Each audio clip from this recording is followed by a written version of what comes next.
pessoal, essa foto aqui eu coloquei pra vocês só pra demonstrar aqui, novamente, tá? Um ovário contendo, tá? Os folículos dominantes, como vocês podem ver aqui na foto. A gente tem um folículo dominante e essa foto aqui eu consegui mostrar pra vocês a tuba uterina de forma mais correta. Então é aqui que esse folículo dominante ele vai passar, ele vai para a tuba uterina, ele vai ser capturado por essas fímbrias que vocês estão vendo aqui e vai passar por todo esse processo aqui de tuba uterina para depois ele caminhar lá para o útero, tá? Para sua implantação. Então o próximo órgão que a gente tem é o útero.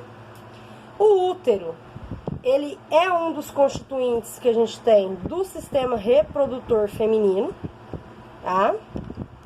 Deixa eu dar uma arrumadinha aqui, porque senão vocês não conseguem ver ali abaixo. Hoje tá difícil, né? Eu gravar vídeo pra vocês. Vamos lá.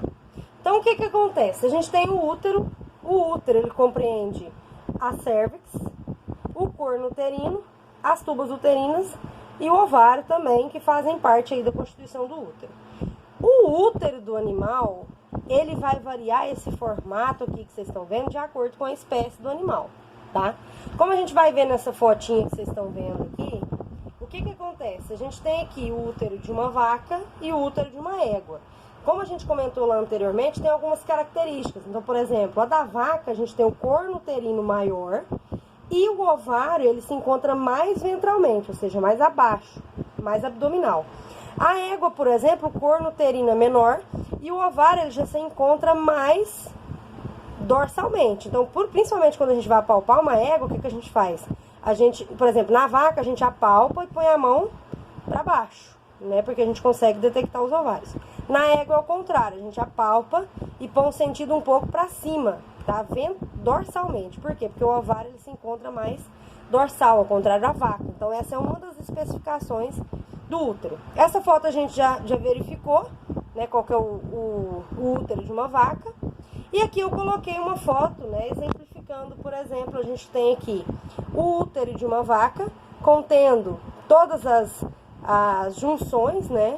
Que a gente chama de carúnculas, que vão fazer a ligação da placenta no útero do animal. Então, esse aqui é o útero de uma fêmea em gestação, né? Que continha a placenta. E aqui nessa foto a gente consegue verificar a cérvix.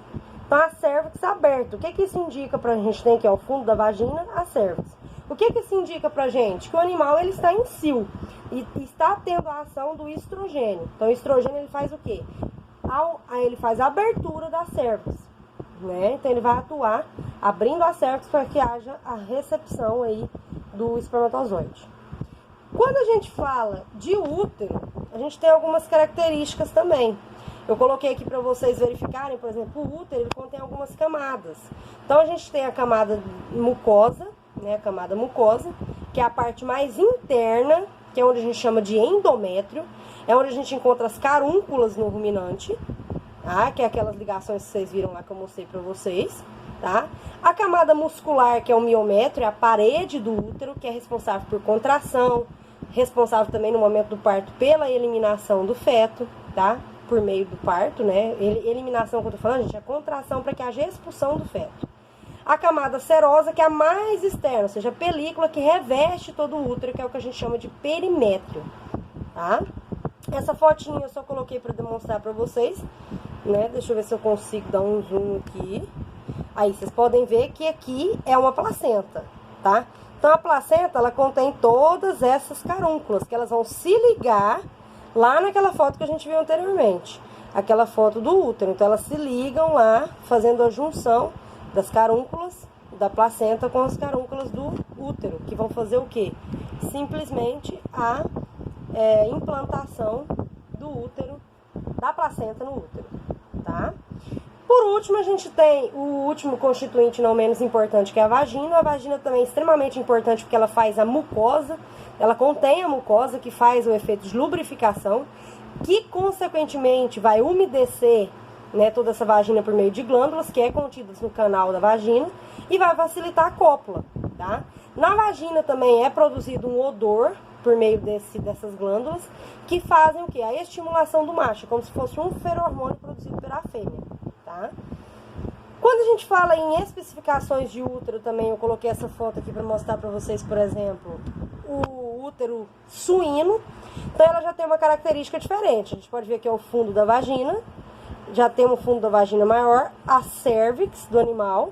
Nós temos aqui o fundo, que é o útero, e o corno uterino, que é bem maior. Por que o corno uterino da fêmea suína é maior?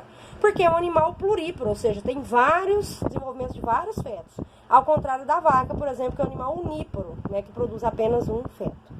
Tá? Quando a gente fala, vocês vão me questionar aí, mas a vaca é unípara, mas e os gêmeos? Ela pode ter gêmeos, até quadrigêmeos, porque ocorre o quê? A multiplicação dos embriões, tá? Mas é um animal uníparo. Então aqui a gente tem o fundo da vagina, como a gente viu lá. No fundo da vagina a gente encontra o orifício uretral, onde é liberada a urina. E aqui nesse local a gente tem a mucosa, onde produz aquele odor característico. Além disso, nós temos também a presença do clitóris, que ele deve ser sempre estimulado após a inseminação. Para quê? Para que haja liberação dos hormônios, né, que são responsáveis pela contração do miométrio, para que esse espermatozoide consiga chegar mais rápido lá na tuba uterina para ocorrer a fertilização. E para fechar, a gente tem aqui, não menos importante, a parte externa. Ver se eu consigo dar um zoom aqui para vocês, tá? Então, a gente tem a vulva da fêmea. Nós temos aqui o lábio vulvar, tá? E a fenda vulvar, que é o que faz a abertura, né, da vulva da fêmea. É uma característica também desses lábios que fazem a proteção também do aparelho interno, tá? Pessoal, isso que eu tinha para falar para vocês hoje do sistema reprodutor feminino era isso. Quem tiver alguma dúvida, eu estarei no grupo aí para tirar qualquer dúvida, tá bom? Um abraço, boa noite, até a próxima.